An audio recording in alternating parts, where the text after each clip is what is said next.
कालच स्वीकृत नगरसेवकांची निवड झाली आणि मी असं म्हणेन की भारतीय जनता पार्टीतर्फे जे स्वीकृत नगरसेवक दिले गेले हे सर्वस्वी त्या पक्षाचा अधिकार आहे आणि सर्वस्वी त्या पक्षाची ती भूमिका राहिलेली आहे.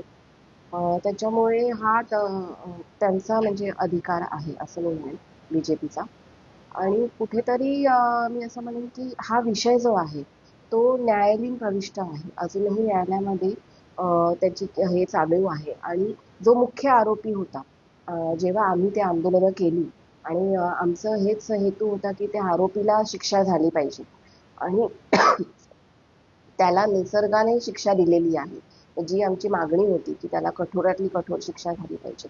तर आम्हाला त्या गोष्टीचं समाधान आहे की त्याला त्या निसर्गाने शिक्षा दिलेली आहे. आणि ह्या गोष्टी न्यायालयामध्ये असल्यामुळे आता जेव्हा न्यायालयाचा निकाल ज्या रीत्या येईल किंवा अजूनही आम्हाला न्यायालयावरती पूर्ण विश्वास आहे की उचित हा निर्णयच घेतला जाईल न्यायालयातर्फे. आणि तेव्हा म्हणजे त्यांच्या राजीनाम्याची जी मागणी असेल ती राष्ट्रवादीकडून पहिली असेल. आजही आमची भूमिका तीच आहे. तेव्हाही आम्ही एक महिला म्हणूनच या आंदोलनामध्ये उतरलेले होते. तेव्हाही कुठलाही पक्ष बघितला नव्हता. आणि आजही या बाबतीतली आमची भूमिका माझी एक महिला म्हणूनच आहे. कुठल्याही विशिष्ट पक्षाची म्हणून अशी भूमिका मी देणार नाही किंवा मांडणार नाही. पण जसं मी पहिले म्हटलं, की हे न्यायालयामध्ये आहे, त्याच्यावरती आपण न्यायालयाचा रिझल्ट येईपर्यंत आपण त्याच्यावरती कमेंट करणं किंवा आपण त्याला हे करणं योग्य नाही. त्याच्यामुळे जेव्हा न्यायालयाची जशी निकाल येतील, त्या हिशोबाने आम्ही सांगतो की आम्ही राजीनामा मागायला आम्ही सर्वात पुढे असू.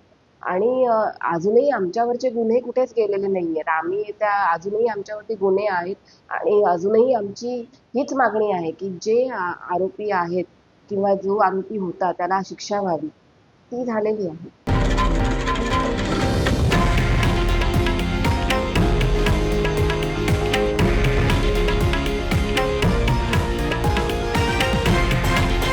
हे आहे देशातील नंबर 1 न्यूज नेटवर्क आणि आपण पाहत आहात TV9 मराठी, एकमेव.